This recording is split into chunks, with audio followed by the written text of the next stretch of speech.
అనుకున్నా. అంటే మిమ్మల్ని అనే స్థాయి కేటీఆర్ కాదంటారు. నా కాలి గోటి కూడా సరిపోడు. మూడోసారి గెలిచినప్పుడు అమెరికాలో భాషను దూకుంటున్నాడు. ఆయన నాకు పోటీ.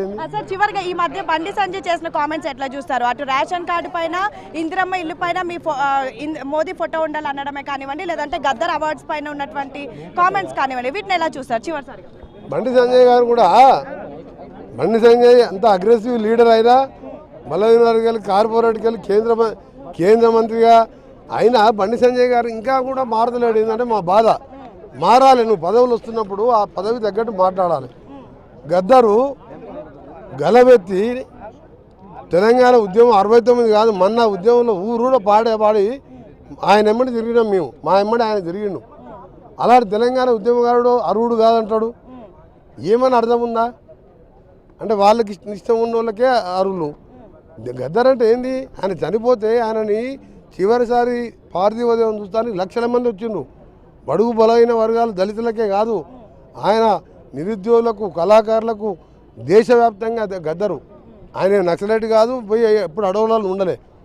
ఆయన అణగారిన వర్గాలని పైకి తీసుకురావాలి, తెలంగాణ రాష్ట్రం కావాలని చెప్పి అలాంటి విగ్రహం వద్దనడం బండి సంజయ్ గారు తప్పి. గద్దర్ కూతురు కాంగ్రెస్ లో ఉందని గద్దర్కి అవార్డు ఇవ్వాలని ప్రశ్నిస్తున్నారు. గద్దర్ కూతురు కాంగ్రెస్ తో సంబంధించి గద్దర్ మన గురించి గద్దర్ గురించి మాట్లాడుతున్నాం మనం.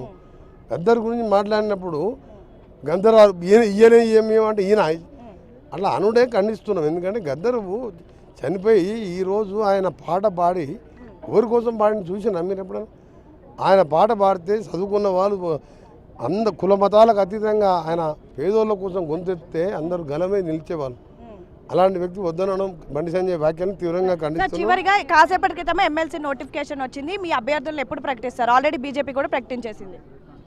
బీజేపీ బీఆర్ఎస్తో మాకు పోటీ కాదు. మేము మా పార్టీ జాతీయ పార్టీ, మా పీసీసీ ప్రెసిడెంట్, సిఎల్పి లీడర్ మా ముఖ్యమంత్రి గారు కూర్చొని మాట్లాడి హైకమాండ్తో మాట్లాడతారు, టికెట్ ఫైన్ చేస్తారు. అప్పుడు సీనియర్ మినిస్టర్గా మాతో కూడా సంప్రదిస్తారు.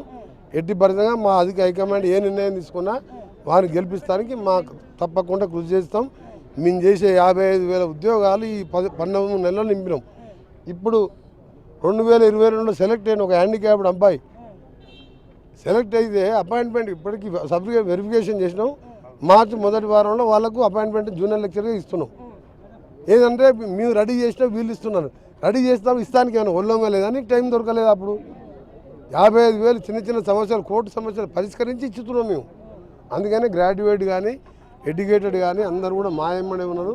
తప్పకుండా కాంగ్రెస్ పార్టీ అభ్యర్థులు మా అధిష్టానం నిర్ణయించిన ప్రకారం తప్పకుండా మేము గెలిపించుకునే ప్రయత్నం. ఫైనల్ కాంగ్రెస్ పార్టీ అధిష్టానం ఏది నిర్ణయం తీసుకుని దానికి కట్టుబడి ఉంటాం.